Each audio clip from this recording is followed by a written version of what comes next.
নমস্কার বন্ধুরা, শাইনিজ কিচেনে আপনাদের সকলকে স্বাগত। আশা করি আপনারা সবাই ভালোই আছেন। আজকে আমি বানাতে চলেছি চিংড়ি মাছ ভাপা। অনেক তো চিংড়ি মাছের মালাইকারি বা চিংড়ি মাছের কারি খেলেন, একবার এই পদ্ধতিতে চিংড়ি মাছের ভাপা বানিয়ে খেয়ে দেখুন, খেতে কিন্তু দুর্দান্ত হয়। তাহলে চলুন কিভাবে রেসিপিটি বানাচ্ছি দেখে নেওয়া যাক। প্রথমে আমি নিয়ে নিয়েছি 2 টেবিল চামচ পোস্ত, 2 টেবিল চামচ সাদা সর্ষে এবং 1 টেবিল চামচ কালো সর্ষে এবং ঝালের জন্য কতগুলো কাঁচা লঙ্কা। এগুলোকে আমি একটা স্মুথ পেস্ট তৈরি করে নেব।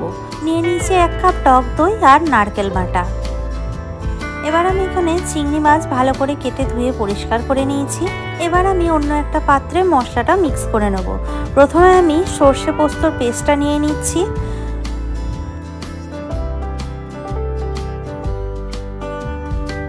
দিয়ে দিলাম টক দই, এরপর দিয়ে দেব নারকেল বাটা।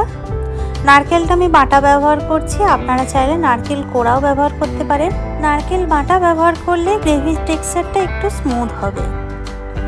দিয়ে দিচ্ছি হলুদ, স্বাদ মতন লবণ আর 1 টেবিল চামচ চিনি। সব কিছু দিয়ে এটাকে আমি ভালো করে নাড়াচাড়া করে মিক্স করে নেব।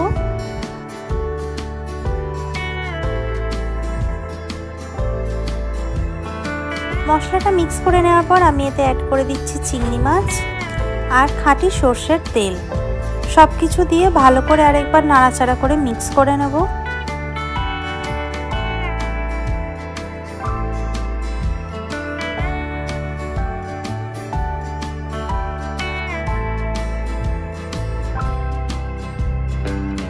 এরপর আমি একটি টিফিন বক্সে চিংড়ি মাছের মিক্সচারটা পুরোটা দিয়ে দেবো।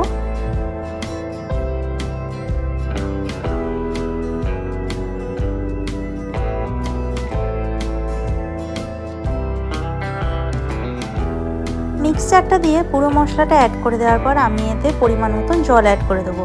আমি মিক্সির মশলা ধোয়ার জলটা আমি এতে অ্যাড করে দিলাম। এটাকে আমি এবার ভালো করে একটু মিক্স করে নেব।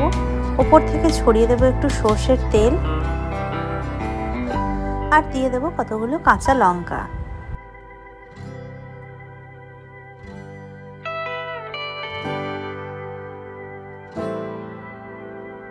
এরপর আমি টিফিন বক্সের ঢাকনা এঁটে আমি এটাকে মোটামুটি 15 মিনিট মতন ভাপাতে দেবো। ভাপানোর জন্য আমি গ্যাস অন করে কড়াইয়ে কিছুটা জল গরম করতে দিয়ে দিয়েছি।